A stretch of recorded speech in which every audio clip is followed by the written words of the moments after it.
Hey, this is Frank Yosa, CEO of KetoneAid, and with me I've got Martin Christofferson. He is the world champion team in the push competition of bobsled, but also the national individual world champion on uh, push bobsled. Maybe you can help clarify the nuances between pushing within the sport of pushing within bobsled. But thanks for coming on the podcast. Yeah, thanks for having me. So, as far as bobsled goes, the push itself is a huge element. The faster you start, the better you're going to get down the track. But the push itself is something that we train a lot because it's the one thing that we can actually train year round. So it's something that we sort of have subset competitions for. Okay. So this year we had the World Push Championships at the Ice House here in Lake Placid, and it was essentially just all the teams seeing who could get the best start in an isolated setting where we didn't actually have to go down a track. Right. So, and we do that anyway for the nationals to set up teams. And so we did that earlier in September this year before the season even started. And I won that in all three categories. We did a singles, doubles, and triples, and I took the podium for all of them. And then Nice. we ended up making our team for the World Push Championships at the same place here in Lake Placid.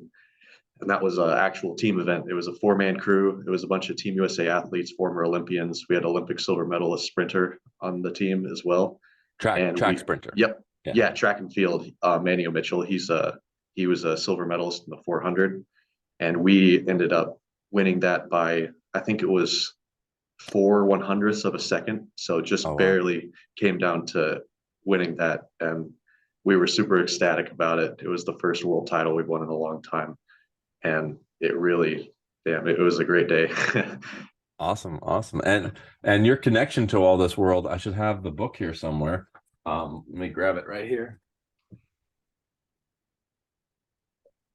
Your father is the author of Ketones, the Fourth Fuel, Yep, yes, he is. Travis Yeah. Christofferson. He Yeah. put me on to the ketone ester initially before I even started bobsled, and it has helped me a good amount. Even though, like you said previously, it's been thought of to be more of something in the world of endurance, and it's obviously very popular there, but Right. it Yeah. has So been that's definitely what growing. I want to get into is, someone's Mhm. doing sprint explosion. That's the exact opposite of what people think of ketone ester. And we've had people come on here and talk about using it for weightlifting, and they find significant gains. It's just doing using it a little bit different, just knowing how the fuel can be optimized. Let's first, before we start, how long have you been using ketone esters?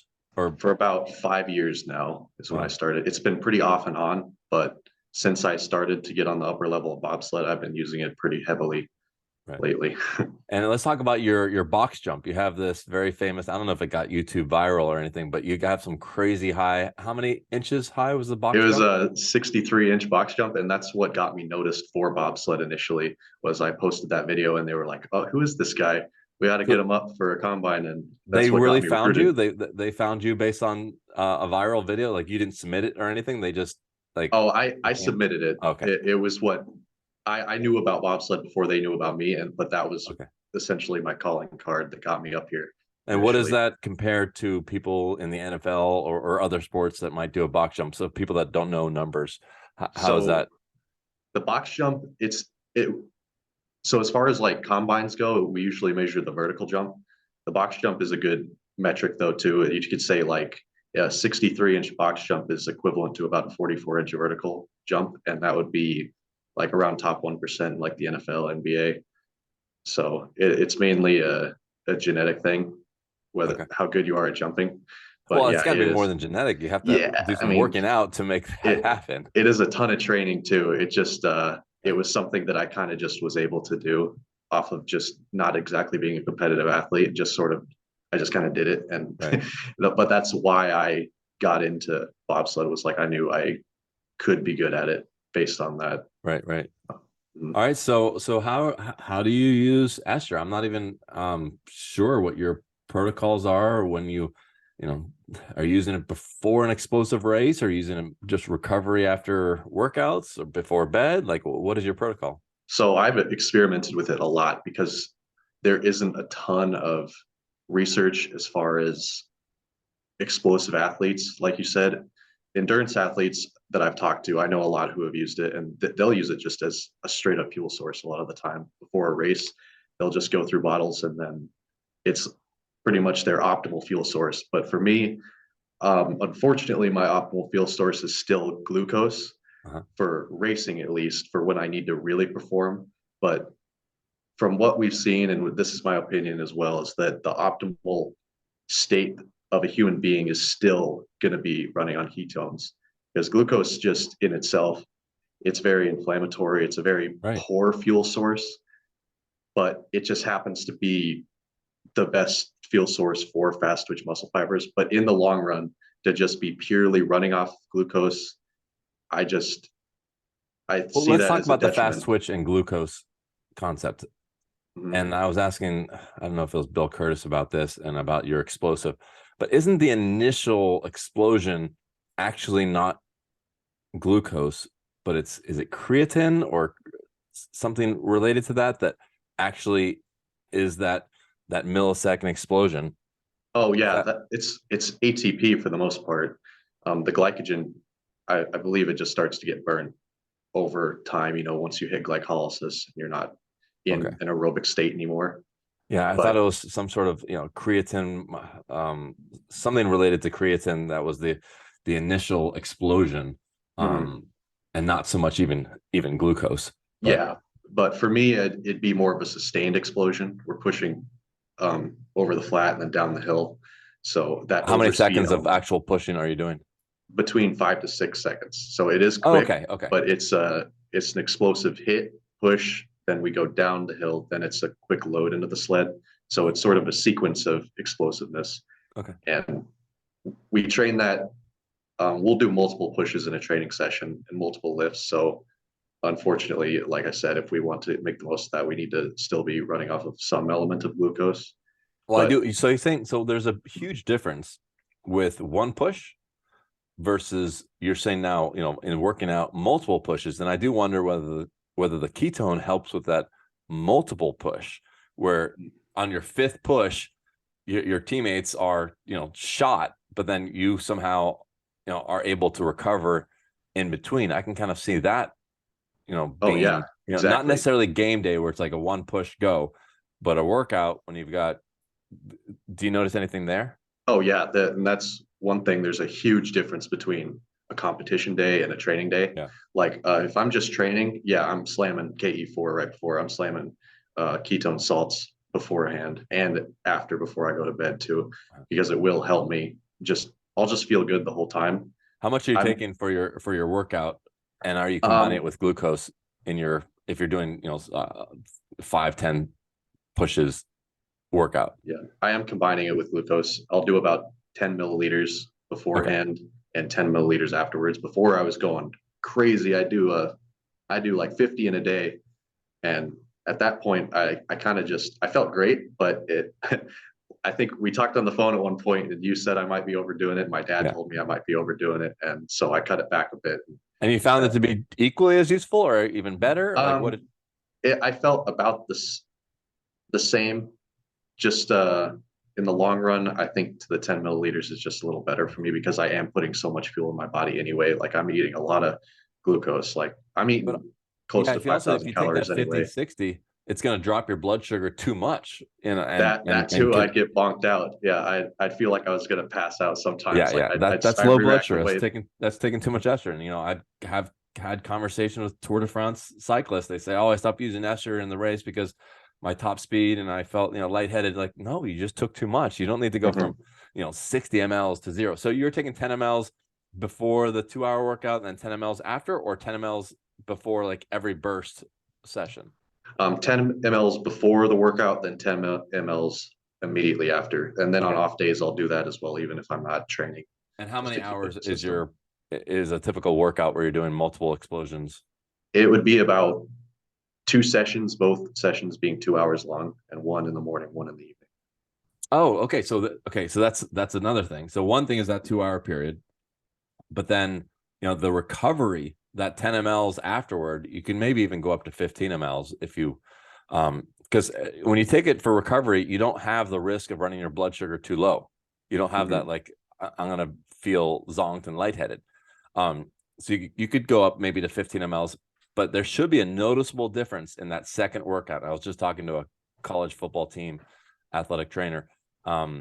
If you're working out twice a day and you skip your esters after your first workout versus taking the esters, there should be a noticeable difference in that second workout. Oh, absolutely. I don't even want to do it if I don't take it, because I just feel like I'm already drained and my blood sugar, I already burnt it all up. Right. So it's just like, and I think my body's gotten pretty used to using the ester too. So it kind of expects it at a certain point. Have you played with taking another 10 mLs before that second workout? Yeah, I usually do. Okay. I will, if the workout is way later in the day, if I can just bang it all out in like one large 4-hour session, then I'll take it afterwards. Okay. But if I can't carry that momentum, then I'll just take it, right before the second session. And then would you take another 10 mLs after that second session for recovery? If I didn't take it before the second session, then I would. So I'd keep it at 20 milliliters per day usually. So you might either take it 5 mLs after the second session. And the only reason I go down on that number where I went up in the first one was that you're starting to approach nighttime. And while ironically taking it immediately before bed has been helpful, but taking it at 7, 8, 9 p.m. sometimes triggers an energy, increase. So you have to watch out for that. But if you're doing your workout late enough, you can wait until, sleep time, especially if you're not eating in between. You can wait to sleep time, and then as little as 5 mLs, as much as 15, even though the Tour de France people, they do like 50, 60, which I think is way too much because they're lighter weight, but they do 5 hours of endurance. They're zonked. Mm-hmm. But you could do anywhere from 5, even if you did 2.5, just getting something in there, because we think it's a signal, so not an energy source. So if it's a signal, you might not necessarily need that much. Anywhere from 2.5, you could go all the way up to 15 and see how that affects your recovery the next day. Oh yeah, absolutely. But you're not ketogenic at all, right? Or are you low carb at all? Not in season. Out of season, I try to approach ketosis somewhat, but I'm never no carb. Like I'm always having some semblance of carbs in my diet. Okay. So when you're doing the dual fuel, have you played around at all with slow carbohydrates as opposed to, just the straight up glucose? Oh yeah. On my days off, I'll try to stick to things that aren't like simple sugars at all. On training days, I'll just slam like Powerade or something to try to get. Right. But I'm wondering whether on training days, whether you've played with slow carbohydrates like isomaltulose. UCAN is a brand of a slow carbohydrate. And the idea there is to not have that glucose spike, which there's benefits for having it. But then, as you mentioned earlier, all the inflammation. So, we had a baseball pitcher throw his fastest pitch he's ever thrown just by taking a small amount of ester only. And that's supposed to be, that's an explosive move. How is that possible? And when he listed the 5 things that he felt, one of them is more flexible. And he just felt more like a rubber band. So if you lose water weight, because your blood glucose goes down, but not too much, you'll be more flexible. What does flexibility do in the gym? I would think that has, that can help. So maybe something to play with, trying different types of glucose, in the workouts. Yeah, it's something I've wanted to experiment with. Lately, I know it's not good for me to just like slam a large amount of sugar in the morning. It just it has helped me when it comes to those first few pushes, because I just feel better and my blood sugar's high, and I know it's probably not the best thing for me, but other athletes do it. And but other athletes doing it, they're light years. They don't even know what ketones are, right? Yeah, they're probably pretty far behind the curve right now, right. Honestly. So, have you played around with the snake water at all? Oh yeah, I actually just ran out. It's I've been using it before bed because it doesn't keep me up the way the ester does. But that stuff I love before bed. I would suggest usually we don't suggest that one before bed. I would suggest cutting the ester back, just making it less, because the snake water has some nootropics in it that are designed to be kind of like caffeine, like a dynamine and a T-creen. It's not a stimulant like caffeine, but it's supposed to turn on your stuff where you want to be turning off things. So I would suggest if the ketone ester makes you have a lighter sleep, like one eye half open, perfect.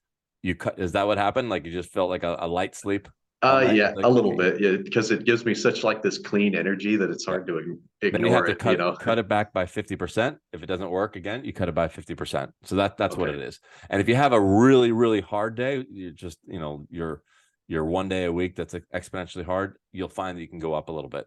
So it's a function of how tired you are. But yeah, I wouldn't suggest the snake water. Do the math on what you're taking on the snake water. So if you're taking, how much are you taking on the snake water? Just like before bed, a few capfuls.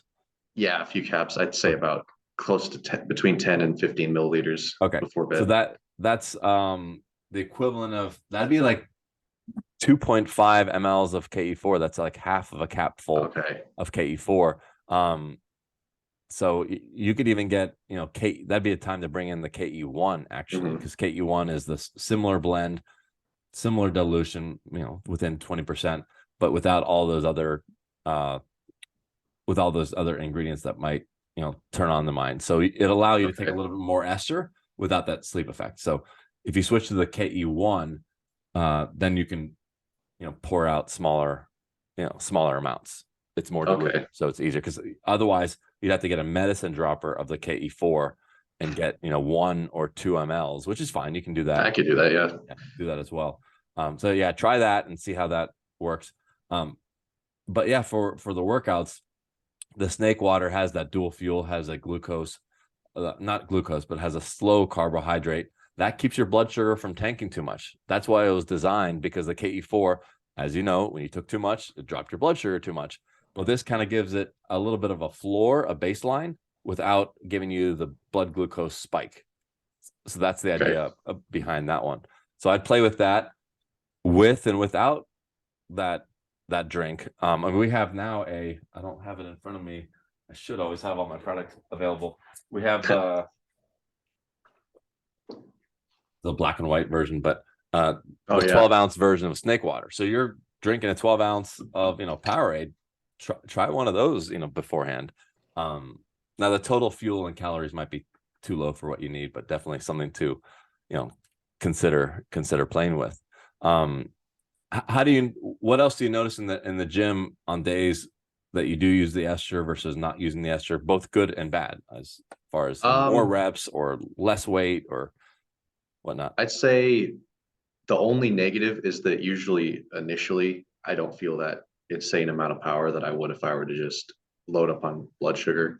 But the thing is that it's a training day and I don't need to be hitting my best numbers. I just need to be actually stimulating the muscles. Right. But if I am loaded up on ketone ester, I'm actually going to be able to keep going longer than I normally would. It's not just all or nothing on one set. I can do 4 or 5 sets and still feel just about as strong as I did initially, instead of having to, and that's going to bring the reps down the weight. Yeah, that's going to grow more muscle over time versus, you know, just you got in one good explosive set, great, and then you're shot. Like, you know, you're done. Yeah, I do think it's ideal for training. Competition days, it gets very tricky, but we compete so infrequently that I don't need to. I think there might be a strategy on competition days where if you're already taking the bolus of glucose, the small amount of ketones, well, you'd have to test it out. I don't think it's going to hurt. There might be something where the ketones actually might increase glucose delivery in and of itself. That's like a whole future world thing. So, you know, the future of the medicine. So a tiny amount, you have to test it out. I wouldn't think would hurt, but immediately afterward, taking, if you're not going to be pushing for, like, if you're in the semifinals and stuff, if you're not going to be pushing for an hour or two, taking 10, 15 mLs immediately after each push, so that your recovery for the next one is, you just feel as fresh. We've had 100-meter, 200-meter sprinters that have taken it, you know, in between their sessions, and they just felt like they were fresh. And one guy, he normally ices afterward, and he has to like barely get through a half-mile jog to kind of, you know, warm down for the day. And he was taking the ester. He's like, I didn't ice, and my jog, I turned it into a 1-mile jog, and it was easy. And the next day I wasn't sore. It was like I hadn't sprinted, and he was going into the finals. So you might play with that, you know, taking. And that is something that I have played with on days that we're sliding. because bobsled, it has its own element of just being a brutal sport, and that there's a lot of head trauma involved over time because we're just getting shaken around so much. And that's one thing my dad's like, always take it before and after on training days. I don't care how you feel, do it, because there have been studies showing, they'll drop a weight on a rat's head, and the one group will be pure glucose, one will be pure ketosis.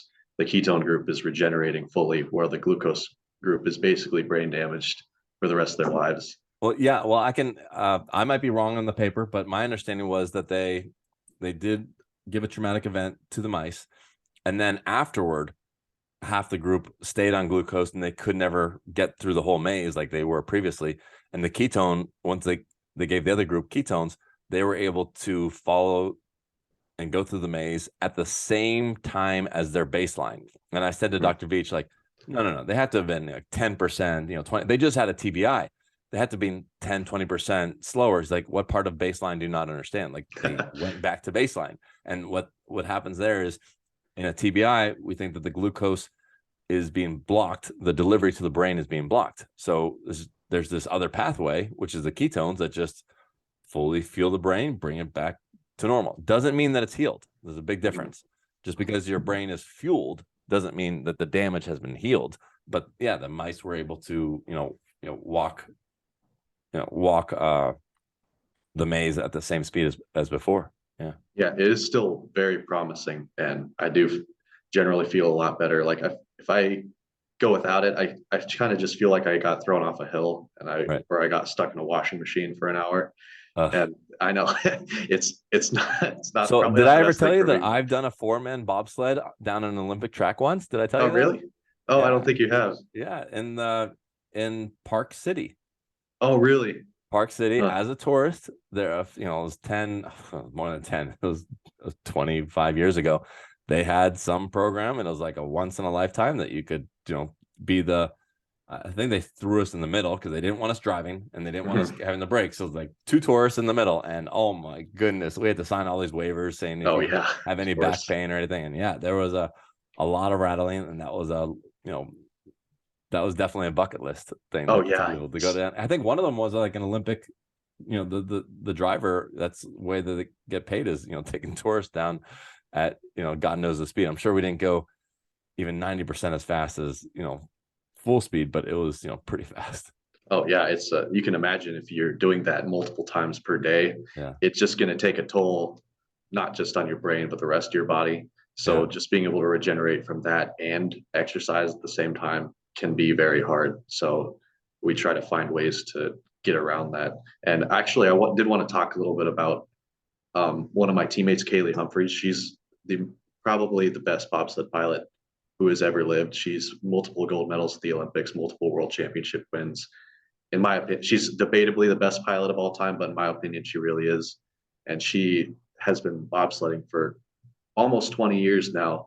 Wow. And she is a big proponent of ketones and exogenous ketones, actually. And she'll be drinking ketone water in between runs every day. And she attributes it to one of the reasons why she's been able to do it for such a long time. And I have not met her. Did you turn her onto it, or she just on her own found it? She's been doing it for a while, I think longer than me too. And yeah, she's definitely ahead of the curve a lot more than I am.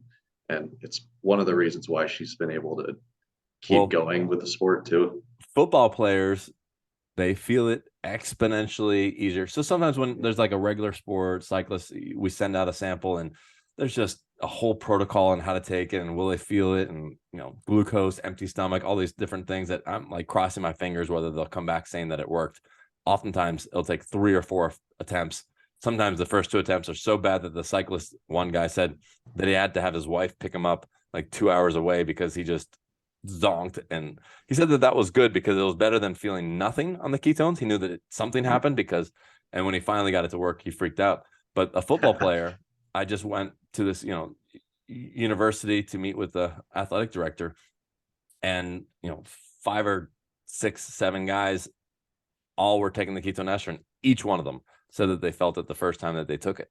And what that is just, if you have trauma in the head, you're going to have some glucose impairment. Just glucose isn't fully fueling the brain, and then this bypasses it, takes it back to 100%, but it's not a stimulant like caffeine. It's not overclocking you. But someone that doesn't have a glucose problem, let's say I don't, I'm not going to feel the same thing with the 5 and 10 mLs because it doesn't overclock you to 110. Just takes you to 100. But if you're already there, you're not going to feel it as much in the brain. It'll do other things for sport and, you know, appetite suppression. Now, when you're doing your on race day, how many different pushes will you be doing, or is it just one? Is there a semifinals and then? So a normal World Cup, it's just 2 hard pushes. So I can actually get away with taking a good amount beforehand because it's basically 10 seconds of competition for me. But how many hours or minutes in between pushes? About between 30 minutes to an hour. Okay. Now, would you eat a sandwich in between that time or eat anything? No, not usually. I'll pull out my ketone ester from my speed suit. I just zip it up right next to my chest and I'll drink it just immediately once we get to the bottom, and I'll let it set in, and then we'll just go again right after that. Perfect. Okay. Yeah, good. Because, you know, there's some motocross cyclists that the ketones were working really great. And then one day they said it didn't work. And then I said, well, what'd you eat in between? They're like, a peanut butter and jelly sandwich. I'm like, why? Were you hungry? And they said, no, I wasn't hungry. It's like, well, if you weren't hungry, why'd you eat? And I said, oh, because that's what I'm used to. And that's what every other athlete does, eats a peanut butter and jelly sandwich. I'm like, well, you know, then you know, the ester just doesn't work in that environment. Old habits die hard. Right. We all learn that the hard way, especially with something like ketone ester, which is still relatively new. Right. And we just need to play around with it and figure out the best way that you can use it to your advantage. And I did bonk myself out a few times for the first time I started using it, because I just would be like, oh, I'll drink this entire bottle and then go run and see what happens.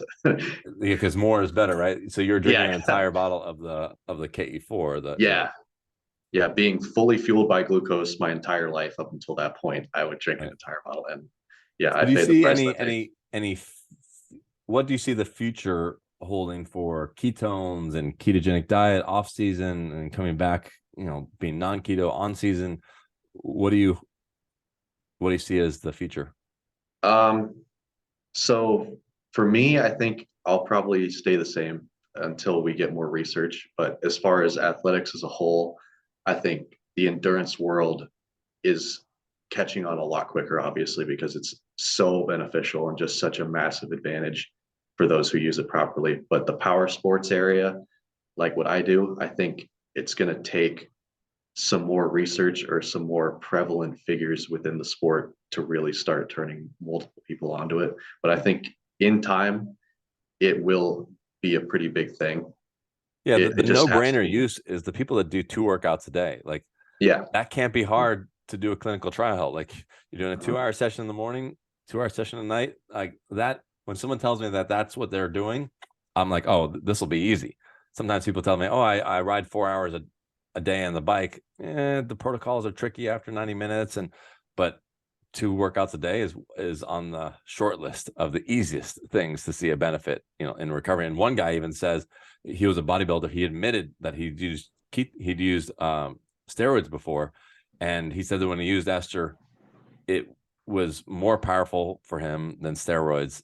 And he couldn't do a second workout if he hadn't taken ketone ester after his first workout. His just central nervous system was fried and just, you know, couldn't do it, or it'd be a half-ass workout. But then with the ester, boom, you double your workout. Yeah, with bodybuilders, they need to get in so much volume that I could see why it would be such a huge advantage to them. Because for them, it's not just like about any one thing. Like for me, like on a competition day, 10 seconds. For them, they need to be in there ripping sets for hours on hours. And eventually you build up too much lactic acid and you have to stop. But if you can just keep going and going and going, then that's a big advantage for them, I'd think. But you don't even, on your pushing, your 5-6 seconds, you don't even have enough time to create any lactic acid, right? Like there's nothing. Oh no, definitely not on a race day. If on a training day, I can just bring it back up to the top and keep pushing over and over again. That's when I'll start to build some soreness over time, and that's when it comes in handy a lot. I'd say, put on the short list, and my suggestion would be try some, pounding some slow carbs, or even half carbs and half slow carbs, so you're not getting as much of that spike which then creates the inflammation and all the other problems, and just, see what that does. Snake water, just taking the KE1 or medicine dropper amounts of KE4 immediately before bed. And the snake water also before those races, because that has, or races or sprint workouts, to see how that compares to the KE4. And very cool. Anything else? Any other suggestions or tips for people? I'd say don't be afraid to try it. I've known people who are around the Olympic Training Center, especially, who are very, very skeptical, but I'd force it. I'd be like, no, try it. And then they'd get hooked on it. So it's, even if you're a power athlete or any kind of athlete, All right. just dabble with it. I know it's new, and I know it's a very potent substance that can make you feel, you can really feel it. So just play around with it and figure out what works best for you. All right. Well, thank you very much. Yeah, appreciate it, Frank.